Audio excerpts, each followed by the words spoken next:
Hello everyone, welcome to BSP Pharmacy.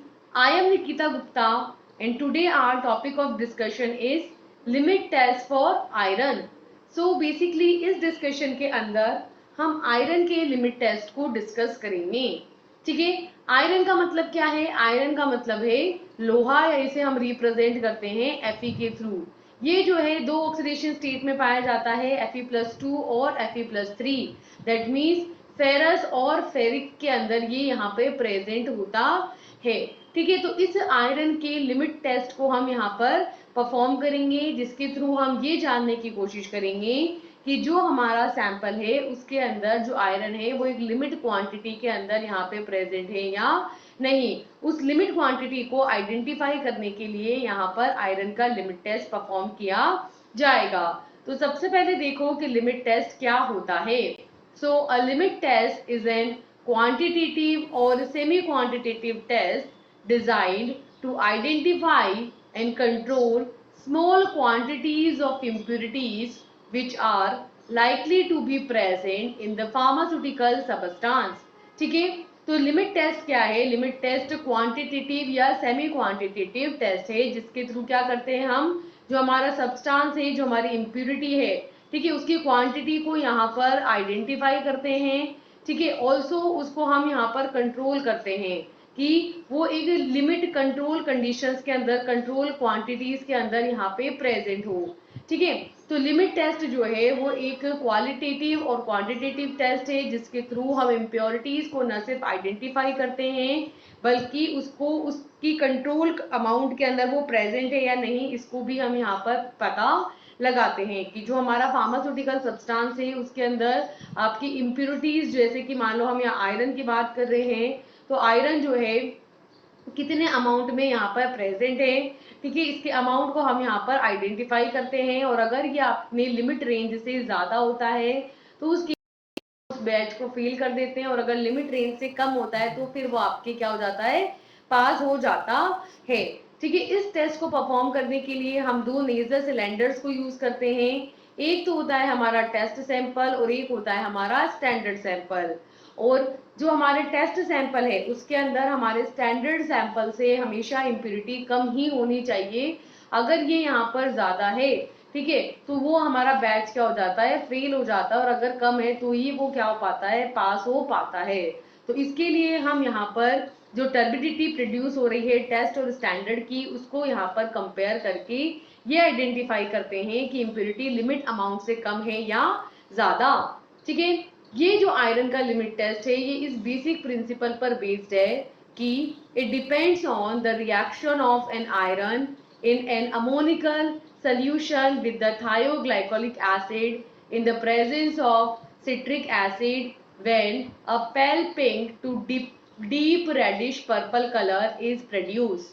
The color is due to the formation of coordination compound, the ferrous thioglycolate, which is stable in the absence of air bursts fed in air due to the oxidation. क्या बोल रहे हैं कि जो iron का limit test है वो इस बेसिक प्रिंसिपल पर बेस्ड है कि ये जो आयरन है जो कि Fe+2 स्टेट के अंदर यानी फेरस स्टेट के अंदर पाया जाता है, ये आयरन जो है अमोनिकल सोल्यूशन के अंदर, जब ये किसमें प्रेजेंट होता है, आपके अमोनिकल सोल्यूशन के अंदर प्रेजेंट होता है।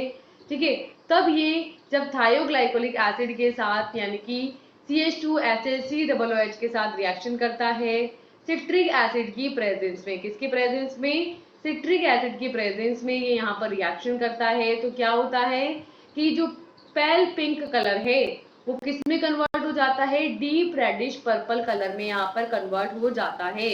ठीक है, तो यहाँ पर when a pale pink to deep reddish purple colour is produce, तो यहाँ पर क्या होता है, डीप पर्पल रेडिश कलर यहाँ पर प्रोड्यूस होता है। ठीक है, तो क्या कह रहे हैं कि आयरन थायोग्लाइकोलिक एसिड के साथ रिएक्शन करके फेरस थायोग्लाइकोलेट का कॉम्प्लेक्स कंपाउंड यहाँ पर फॉर्म करता है, और इस कॉम्प्लेक्स कंपाउंड के बनने की वजह से डीप पर्पल कलर यहाँ पर प्रोड्यूस होता है, जो कि आपके टाइट्रेशन का एंड पॉइंट होता है। ठीक है, और ये जो कलर यहाँ पर प्रोड्यूस हुआ है, ठीक है, ये किसको बताता है कि यहाँ पर ये कोऑर्डिनेट कंपाउंड या कॉम्प्लेक्स कंपाउंड यहाँ पर फॉर्म हुआ है। ये इस कोऑर्डिनेट कंपाउंड के फॉर्मेशन को रिप्रेजेंट करता है। ठीक है, और यहाँ पर क्या बनता है आपके फेरस थायोग्लाइकोलेट बनता है, जो कि एयर की एब्सेंस में तो स्टेबल होता है लेकिन एयर के प्रेजेंस में आकर के ऑक्सीडाइज होने लगता है। ठीक है, जो कि एयर की एब्सेंस में क्या होता है, स्टेबल होता है। तो क्या समझ में आया कि ये रिएक्शन कहाँ करानी है, हमको एयर की एब्सेंस में करानी है। ठीक है, तो क्या बोल रहे हैं कि आयरन का लिमिट टेस्ट जो है, इसके अंदर आयरन को थायोग्लाइकोलिक एसिड के साथ सिट्रिक एसिड की प्रेजेंस में रिएक्शन कराते हैं और फेरस थायोग्लाइकोलेट बनता है, जिसकी वजह से डीप पर्पल कलर यहाँ पर प्रोड्यूस होता है, जो कि यहाँ पर टेस्ट के साथ कंपेयर किया जाता है। ठीक है, ये जो कलर प्रोड्यूस हुआ है ये कोऑर्डिनेट कंपाउंड के बनने की वजह से हुआ है, और वो कोऑर्डिनेट कंपाउंड क्या है, फेरस थायोग्लाइकोलेट है, जो कि एयर की एब्सेंस में स्टेबल होता है। ठीक है, अब यहाँ पर किस तरीके से परफॉर्म किया जाता है, तो इसके लिए हम क्या करेंगे, नेक्स्ट हम परफॉर्म करेंगे इसका procedure. So for this take 250 ml nasal cylinder, label one as a test and another as a standard। दो नेजल सिलेंडर लेंगे 50-50 ml के, एक को नाम दे देंगे टेस्ट और एक को नाम दे देंगे स्टैंडर्ड। सबसे पहले टेस्ट के अंदर क्या करेंगे, sample is dissolve in an specific amount of water and then volume is made up to 40 ml। ठीक है, सबसे पहले हम सैंपल को लेंगे, उसके अंदर एक स्पेसिफिक अमाउंट ऑफ वाटर के अंदर उसको डिजॉल्व करेंगे और उसका वॉल्यूम 40 ml तक मेकअप कर लेंगे। दूसरी तरफ जो आपका स्टैंडर्ड रहेगा, इसके अंदर 2 ml of standard solution of iron diluted with water up to the 40 ml। 2 ml standard solution लेंगे आयरन का और उसे 40 ml वाटर के साथ डाइल्यूट कर लेंगे। उसके बाद सेकेंड स्टेप के अंदर add 2 ml of 20% weight by volume of citric acid which is iron free. ठीक है, फिर दोनों के अंदर 2-2 ml जो है 20% वेट बाय वॉल्यूम का सिट्रिक एसिड का सोल्यूशन डालेंगे, जो कि आयरन फ्री होगा। उसके बाद ऐड 2 ड्रॉप्स ऑफ थायोग्लाइकोलिक एसिड। ठीक है, उसके बाद हम 2 ड्रॉप थायोग्लाइकोलिक एसिड की डालेंगे। Add ammonia to make the solution alkaline and adjust the volume up to the 50 ml। उसके बाद हम थायोग्लाइकोलिक एसिड की 2 ड्रॉप्स उसके अंदर डालेंगे और फिर सोल्यूशन को अल्कलाइन बनाने के लिए उसमें डालेंगे अमोनिया और उसका वॉल्यूम 50 ml तक एडजस्ट करके उसको 5 मिनट के लिए एक साइड में रख देंगे। Keep aside for the 5 minutes and wait for the color develop is viewed vertically and compared with the standard solution। ठीक है, उसके बाद उसको ऊपर से देखेंगे और जो स्टैंडर्ड के साथ कलर प्रोड्यूस हुआ है उसके साथ कंपेयर करेंगे। ठीक है, तो क्या समझ में आया कि सबसे पहले टेस्ट लेंगे, उसमें एक सैंपल लेकर के उसको वाटर से डिसॉल्व करके वॉल्यूम मेकअप कर लेंगे 40 ml। दूसरी तरफ स्टैंडर्ड के अंदर 2 ml आयरन सोल्यूशन लेंगे, उसको 40 ml वाटर से डाइल्यूट कर लेंगे। फिर टेस्ट और स्टैंडर्ड दोनों के अंदर 2-2 ml 20% वेट बाय वॉल्यूम का सिट्रिक एसिड का सोल्यूशन डालेंगे। उसके बाद दोनों के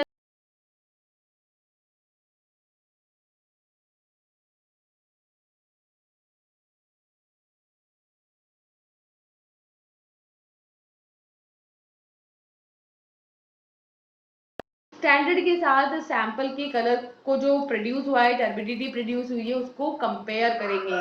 ठीक है, और कंपेयर करके देखेंगे कि अगर टर्बिडिटी ज्यादा है तो बैच हो जाएगा फेल और अगर कम है तो बैच हो जाएगा पास।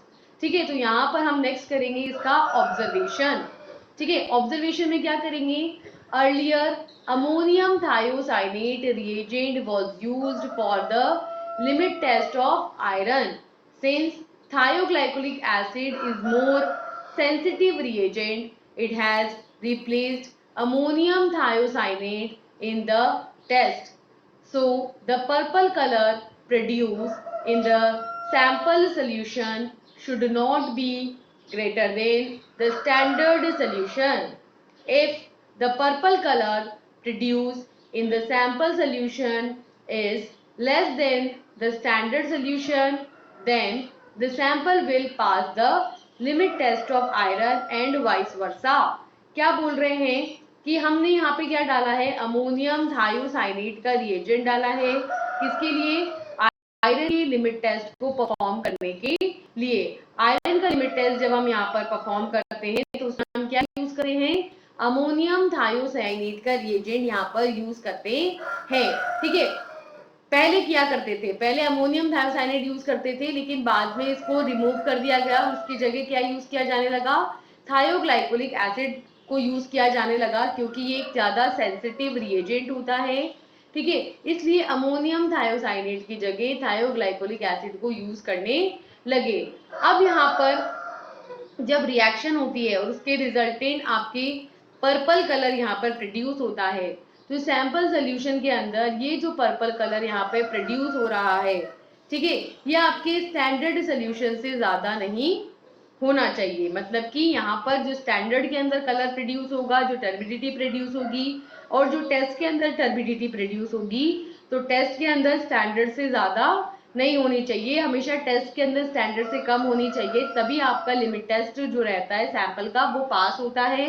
अगर ये यहाँ पर ज्यादा हो जाएगा तो आपका बैच क्या हो जाएगा, फेल हो जाएगा। तो यहाँ पर जो कलर प्रोड्यूस हो रहा है सैंपल के अंदर वो स्टैंडर्ड से कम होना चाहिए, तभी आपका आयरन का लिमिट टेस्ट यहाँ पर सैंपल पास करेगा। और अगर ये ज्यादा हो जाएगा, लेस की जगह यहाँ क्या हो जाएगा, मोर हो जाएगा, तो फिर आपका सैंपल जो है वो लिमिट टेस्ट को क्या कर जाएगा, फेल कर जाएगा। क्लियर है? तो से ये तो सारा आपका लिमिट टेस्ट हो गया। अब दो सवाल आते हैं कि सिट्रिक एसिड को क्यों यूज कर रहे हैं, ठीक है, और यहाँ पर क्या रिएक्शन परफॉर्म हो रही है। पहली चीज तो पहला रीजन तो ये है कि citric acid helps precipitation of an iron bye ammonia and by forming a complex with it, ठीक है। क्या बोल रहे हैं कि सिट्रिक एसिड जो है ये आयरन के साथ जब आयरन के साथ रिएक्शन करता है तो अमोनिया के थ्रू इसके प्रेसिपिटेशन होने के अंदर हेल्प करता है और कॉम्प्लेक्स बनने में हेल्प करता है, ठीक है। ये जो थायोग्लाइकोलिक एसिड है ये क्या करता है, आपके दूसरा हमने यहाँ पे ऐड किया है थायोग्लाइकोलिक एसिड, ये क्या करता है आपके आयरन की ऑक्सीडेशन स्टेट को +2 से +3 के अंदर कन्वर्ट कर देता है। और अमोनिया यहाँ पर हम ऐड करते हैं जो कि सोल्यूशन को क्या बना लेता है, एल्कलाइन बना देता है, ठीक है।